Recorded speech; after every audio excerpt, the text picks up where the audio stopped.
आ रहे हैं कि पार्टी के विधायक सरकार से नाखुश है, किसी की बात नहीं सुनी जा रही है। हालांकि शुरुआती दौर में सुक्खू के चुने जाने से पहले विक्रमादित्य भी मुख्यमंत्री पद की रेस में थे। हौली लॉज में प्रतिभा सिंह ने ऐलान कर दिया था और उन्होंने कहा था कि वीरभद्र सिंह की विरासत है और मुख्यमंत्री हौली लॉज से होना चाहिए। ये बातें हमने नहीं कही, ये बातें उस समय में इन लोगों ने कही थी। और अब जो बयान आ रहे हैं, मुख्यमंत्री सुक्खू ने तो खुद ट्वीट करके कहा है कि भारतीय जनता पार्टी ने जो आत्मा की बात कही थी और जिस तरीके से सौदेबाजी की है, भारतीय जनता पार्टी ने अपना चेहरा दिखा दिया है। ये मुख्यमंत्री सुक्खू का ट्वीट है और सुक्खू अभी भी ये कह रहे हैं कि हमने तो 40 विधायकों को अपने पक्ष में देने अंतरात्मा पर जो ये आर पार है, अंतरात्मा का नाम है, पीछे ये क्रॉस वोटिंग का जो काम चल रहा है, इस पर चर्चा भी करेंगे। अभिषेक हमारे सहयोगी भी हमारे साथ जुड़ गए हैं और संवाददाता हमारे बेंगलुरु से भी सगई राज हमारे साथ जुड़ गए हैं। देखिए, ये दो कॉन्ट्रास्ट है। एक तरफ है हिमाचल प्रदेश, जहां पर आप देख रहे हैं विक्रमादित्य सिंह वर्सेस सुखविंदर सिंह। सुक्खू में ऐसा लगता है कि मामला सुक्खू साहब से फिसल गया। तो दूसरी तरफ डीके शिव कुमार है, सिद्धारमैया मुख्यमंत्री हैं, लेकिन डीके शिव कुमार उप मुख्यमंत्री के तौर पर उनका जो एक रसूख है वहां पर सगाई राज, कि वहां पर बीजेपी वाले ने क्रॉस वोटिंग कर दी और आके कह रहे हैं अंतरात्मा की आवाज थी। हाँ जी, बिल्कुल। यहाँ पे नासिर हुसैन ने जब मीडिया से बात किया, उन्होंने कहा कि विधायकों के ऊपर ईडी, आईटी, सीबीआई का दबाव है। उनको तुरंत कॉल हर दिन आ रहा है कि आप बीजेपी लीडर को सपोर्ट करो, आप बीजेपी लीडर को वोट करो।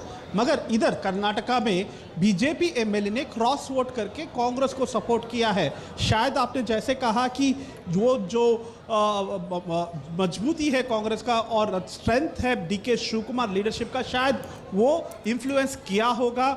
मगर आने वाले दिन में कैसा इन्फ्लुएंस होगा लोकसभा इलेक्शन में, वो हमको देखना पड़ेगा। मगर जैसे अभी हमने देखा है राज्यसभा इलेक्शन में ये क्रॉस वोटिंग मिला है और जो भी इंडिपेंडेंट विधायक है, सब लोगों ने कांग्रेस को सपोर्ट किया है। 4 इंडिपेंडेंट कैंडिडेट थे, सब लोग कांग्रेस को ही सपोर्ट किया है। तकरीबन 140 के तकरीबन कांग्रेस को वोट मिला है। जो वोट मिलना चाहिए था उससे भी ज्यादा कांग्रेस को मिला है। और दूसरी ओर एनडीए कैंडिडेट को शायद इस बार नहीं जीत सकते हैं क्योंकि उनको जो वोट मिलना चाहिए था वो नहीं मिला है। ठीक है, मैं लौट रही हूं आपके पास। अब उस स्टेट में चलते हैं जहां पर सबसे ज्यादा एक्शन आज सुबह से हम लोगों ने देखा है। कुमार अभिषेक हमारे साथ जुड़ गए हैं, उत्तर प्रदेश की खबर बताएंगे। ये बड़ी खबर आपको बताते हुए, यूपी विधानसभा चुनाव में वोटों की गिनती जारी है। कुल मिलाकर अब तक 7, यही जानकारी है ना अभिषेक, समाजवादी पार्टी के 7 जिन्होंने क्रॉस वोटिंग कर दी बीजेपी के लिए, बीएसपी वाले ने भी बीजेपी के लिए वोटिंग कर दी है और दफ्तर में जश्न की तैयारी है बीजेपी के। अब ये 7 विधायक करने वाले क्या हैं? पूरी तरह से पाला ही बदलेंगे क्या? चीफ विप ने ही रिजाइन कर दिया, अद्भुत है। बिल्कुल अंजना, देखिए, इसमें कोई विप तो लागू नहीं है क्योंकि दल बदल कानून लागू नहीं होता, लेकिन अपनी पार्टी से नजरें कैसे मिलाएंगे ये बड़ा अहम है। 7 जो जानकारी मिल रही है कि 7 विधायकों ने क्रॉस वोटिंग कर दी है और ये खुलकर उसमें से कई विधायकों ने कह भी दिया है। बीजेपी की जो अपनी गणना थी वो करीब 10 है और बीजेपी को लगता है कि कुछ लोगों ने और अंदर वोटिंग की होगी, लेकिन 7 क्रॉस वोटिंग है ये कंफर्म किया है। वो बीजेपी के मैनेजर जो लगातार इसको देख रहे थे, खास करके जेपीएस राठौड़ जिनके जिम्मे था एक विधायक से वोटिंग कराने का। एक विधायक महाराजी देवी जो कि गायत्री प्रजापति की पत्नी है, वो नहीं आई है वोट करने। उधर दूसरी तरफ समाजवादी पार्टी के लिए भी एक क्रॉस वोटिंग हुई है, लेकिन बीजेपी का कहना है कि वो उस क्रॉस वोटिंग को चैलेंज करेगी क्योंकि उन्होंने बिना दिखाए हुए अपना वोट डाला है और यह नियम है कि अगर आपने बिना दिखाए वोट डाला है तो बकायदा सीसीटीवी चेक किया जाएगा और अगर पाया गया तो वोट इनवैलिड हो सकता है। तो बहुत कुछ खेल इसमें हुआ है, चल रहा है और काउंटिंग, इस वक्त काउंटिंग की इनफैक्ट कह सकते हैं प्रक्रिया शुरू हो चुकी है।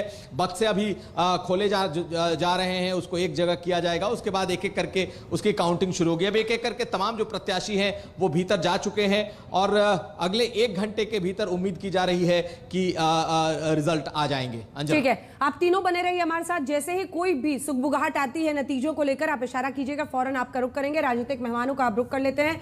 राकेश त्रिपाठी जी, अब तो आपको अंतरात्मा पर एक पूरी थीसिस निकालनी चाहिए, ये समझाने के लिए देश को कि कैसे आप लोगों की अंतरात्मा चुनावों के वक्त जगाते हैं। उसका दूसरा चैप्टर होना चाहिए कि उतने ही विधायकों की अंतरात्मा कैसे जागती है जितनी आपको जरूरत होती है वोट के लिए। तीसरा, शायद पूरा डेफिनेशन ही अंतरात्मा का आपको देश को समझाना पड़े।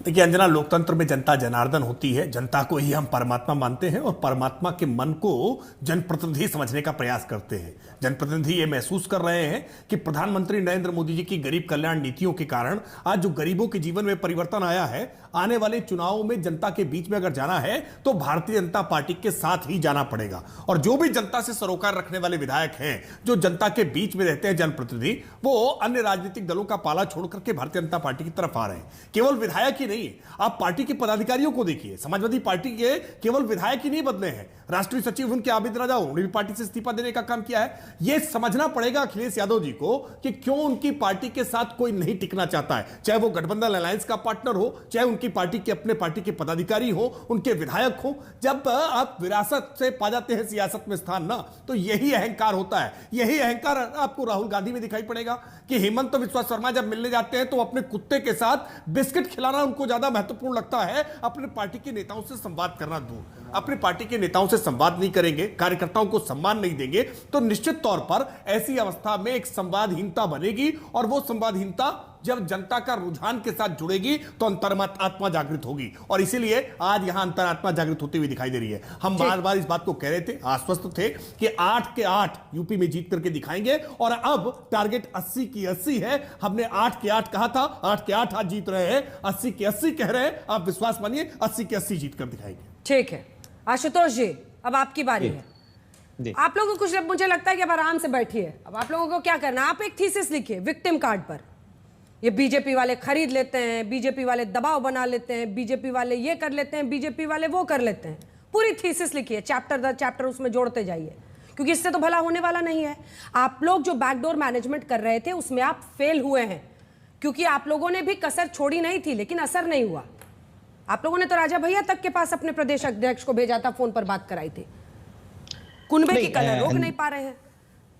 अंजना जी देखिए, दो चीजें हैं। अगर हम चुनाव में जा रहे हैं तो वोट मांगना हमारा एक अधिकार है, और उस अधिकार के तहत हमने अपने प्रदेश अध्यक्ष को वहां भेजा था। और कोई छुपके नहीं भेजा था, वो तो मीडिया में खबरें भी थी। यहाँ पे तो षड्यंत्र रचा गया है कि वोटिंग के 2 घंटे पहले मुख्य सचेतक चिट्ठी लिखता है कि हम इस्तीफा देते हैं। ये तो षड्यंत्र है। तो हम षड्यंत्र नहीं करते। भारतीय जनता पार्टी की जो अंतरात्मा जगाती है वो ठीक चुनाव के 2 घंटे पहले जगती है। और ये अभी बोल रहे थे कि जनप्रतिनिधियों की बातें, अरे जनता जनार्दन है। इस जनता जनार्दन ने भारतीय जनता पार्टी के खिलाफ वोट दिया है। और ये समाजवादी पार्टी थी, 2022 में विपक्ष में थी। आपको तो सत्ता में लोग मिल रहे हैं। आपकी तो आधी कैबिनेट जो है 10 से 11 विधायक भारतीय जनता पार्टी से तोड़ के समाजवादी पार्टी में ज्वाइन किए। देखिए, हम बार बार कहते हैं कि लड़ाई हमारी बहुत बड़ी है, और लंबी लड़ाई के लिए मजबूत साथी चाहिए। जो कमजोर कड़ी है वो टूटेगी। अभी और अग्नि परीक्षा है, अभी और जिसको जाना है जाए, लेकिन जो विचारधारा के साथ में खड़ा हुआ है, आप देखिए जो भी माननीय नेताजी के साथ में जो विचारधारा के साथ में खड़ा हुआ है वो खड़ा है। हाँ ठीक है, भारतीय जनता पार्टी ने कुछ ना कुछ तो किया है, क्योंकि ऐसे ही कोई जो है दगाबाज नहीं कर बनता है। मुझे लगता है कि भारतीय जनता पार्टी ने इस देश में एक नई परिपाटी चल आई है कि हॉर्स ट्रेडिंग इस तरीके से की जाए कि दूसरी विपक्षी पार्टियों के पास कुछ ना हो। और ये राजनीति ना हमको अपने मुलायम सिंह यादव ने सिखाई और ना हमारे पुराने नेताओं ने सिखाई। ठीक है, अब दीपक जी आपके पास आते हुए, आप कांग्रेस पार्टी का पक्ष रखिए, लेकिन ध्यान रखिएगा बीजेपी पर जो जो आरोप लगाएंगे वही आरोप आप पर लगेंगे कर्नाटक में, क्योंकि वहां भी एक बीजेपी वाले विधायक की अंतरात्मा जागी है। तो जब आप थीसिस लिखें बीजेपी पर, तो ये ध्यान रखिएगा कि वही बातें आप पर भी पलट के आएंगी। बिल्कुल आपकी बात सही है अंजना। बीजेपी ने षड्यंत्र किया तो आपने भी किया, उन्होंने साजिश रची तो आपने भी रची। अंजना जी, अरे सर हिमाचल न निकल जाए हाथ से। सुनिए सुनिए, क्या हुआ, मोदी जी सवाल करते ना पिछले 70 सालों में इस देश में क्या हुआ। पिछले 70 सालों में ये नहीं हुआ था जो आज हो रहा है। यदा कदा नहीं, पिछले 10 सालों का इतिहास है। 428 विधायकों की खरीद फरोख्त हुई है, 428। पार्टी को तोड़ा है मोदी जी की पार्टी ने, बीजेपी ने। तो ये इतिहास बता रहा है पिछले 10 सालों का, ये आज तक भी नहीं हुआ। मोदी जी हर मंच से शुचिता, स्वच्छता, पवित्रता, राजनीति में पारदर्शिता, यही बातें करते हैं। तो जब चुनाव आता है तो ट्रांसपेरेंसी देखा, पूरे देश ने देखा कैसे सुप्रीम कोर्ट ने लताड़ा है चंडीगढ़ का इलेक्शन, मेयर का इलेक्शन, कि चोर जब होता है तो देख रहा है। अंजना जी तो देख नहीं रही मेरे को, ये हुआ है चंडीगढ़ में। तो ये मॉडल है, उदाहरण आप आपके डीके शिव कुमार के बारे में बोल रहे हैं आज। नहीं, अरे वहां भी तो एक अंतरात्मा जागी है। देखिए क्यों जागी है? वहां तो भाई क्यों जागी है तो उसको देखना पड़ेगा। वो शायद त्रस्त हो गया होगा मोदी जी की उस नीतियों से कि भाई अब हमारे को कोई काम नहीं है भाजपा में। मोदी जी का एक भाषण है, एक चौपाई है, अच्छा, उन्होंने कहा है, दो विधायक बिहार में आपके निकल गए अभी अभी। देखिए यहाँ पे राज्यसभा का साइड इफेक्ट क्या हुआ वहां महागठबंधन की सरकार टूटने का। देखिए कि 2 विधायक आपके कांग्रेस के चले गए हैं बीजेपी में, अब उन पर क्या लागू होगा, कौन सा काट? बात यह है, ये जो चाय वाला है ना देश में, जो कहता है मैं चाय वाला हूं, वो देश को चूना वाला बना रहा है, देश को चूना लगा रहा है। होता क्या है, रावण जो था ना, वो आया था साधु के वेश में, मां सीता का हरण कर ले गया था। तो देश के जो मुखिया हैं, प्रधान सेवक जी हैं, वो दिखते संत हैं, महापुरुष हैं, लेकिन वो रावण रूपी महापुरुष है। देखने में बिल्कुल, बोलने में वैसे मां सीता रूपी जनता भी पीएम को बेहाल कोसने से है। आपको लगता है कि आप लोगों को वोट मिल जाएगा? तो बहुत किया आपने, इतने चाहोगे कि पीएम के लिए क्यों अपशब्दों का? पीएम की अपशब्द कहा, मैं तो तुलना कर रहा हूँ। रावण भी उस संत राक्षस से तुलना कर रहे हैं, अपशब्द ही नहीं है ये। नहीं, आप लोगों की डिक्शनरी को हो क्या गया है? राक्षस से तुलना कैसे? वो विद्वान था, संत था। देखिए भगवान पर और संत पर अच्छा ठीक है, जनता रामायण पर अलग विश्वास दिन बैठ करती के है। हम लोग गप कर लेंगे। पहले बताइए कि जो किया है बीजेपी ने, वही डीके शिव कुमार ने भी किया डीके कर्नाटक शिव में। कुमार ने वो नहीं किया है, बिल्कुल नहीं किया है। डीके शिव कुमार ने अच्छा, नहीं वहां किया। अंतरात्मा जागी, अंतरात्मा बीजेपी वहां वालों की लोकतंत्र जागी। जीती। मैं तो आप ही से पूछ रही हूं। नहीं, मैं आपको जवाब दे रहा हूं अंजना जी। बात ये बहुत स्पष्ट है, जो 70 सालों में नहीं हुआ वो पिछले 10 सालों में हो रहा है। ये चमत्कार हो रहा है कि मोदी जी के आते ही सारे विधायकों की अंतरात्मा क्यों अच्छा, जाग गई? विक्रमादित्य सिंह अकेले चले गए थे प्राण प्रतिष्ठा में अयोध्या, और कोई कांग्रेस पार्टी का नेता इसका नहीं। जवाब है राहुल गांधी। अंदरूनी कला हिमाचल प्रदेश की भारी पड़ रही है या नहीं? सच सच बताइएगा। मुझे पता है कैमरा ऑन होते आप कुछ और बोल रहे अंजना जी देखिए, सबसे पहला स्पष्ट जवाब हमारे नेता राहुल गांधी जी ने कहा था, जिस व्यक्ति को, जिस नेता को जाना है जा सकते हैं। ये राजनीतिक कार्यक्रम है आरएसएस का और बीजेपी का, वहां पे हम भी जाएंगे, लेकिन भाजपा जब बुलाएगी तब नहीं जाएंगे। तो राम मंदिर हम भी जा सकते हैं, आप भी जा सकते हैं, लेकिन जब भाजपा जाएगी तब हम नहीं जाएंगे। इतने दिन है, 365 दिन में वोटिंग किसी एक अगर दिन चले 9-10 जाएंगे। ने कर दी तो क्या कीजिएगा? देखिए क्या करेंगे। बीजेपी कह रही है कि अल्पमत की सरकार है हिमाचल में। अब आप बीजेपी लाए अविश्वास। हाँ, वो लाने के लिए तैयार। मैं तो कह रहा हूँ, बीजेपी को चैलेंज देता रहा हूँ कि बीजेपी खुद बताए पैकेज क्या दिया है इन विधायकों को। आपको पता है, मीडिया को पता है। नहीं, देखिए डीके दो वाला, बातें। आप भी डीके का पैकेज बताइए। देखिए 2 पैकेज डीके है। शिव कुमार ने कर्नाटक में इस क्या देश में नेता करप्ट हो सकता है, ब्यूरोक्रेसी करप्ट हो सकती है, पत्रकार कैसे ईमानदार है जिनको पता है सुबह से पत्रकारिता में कोई सवाल नहीं उठा सकता। इनके पैकेजेस क्या होते हैं, इन पे भी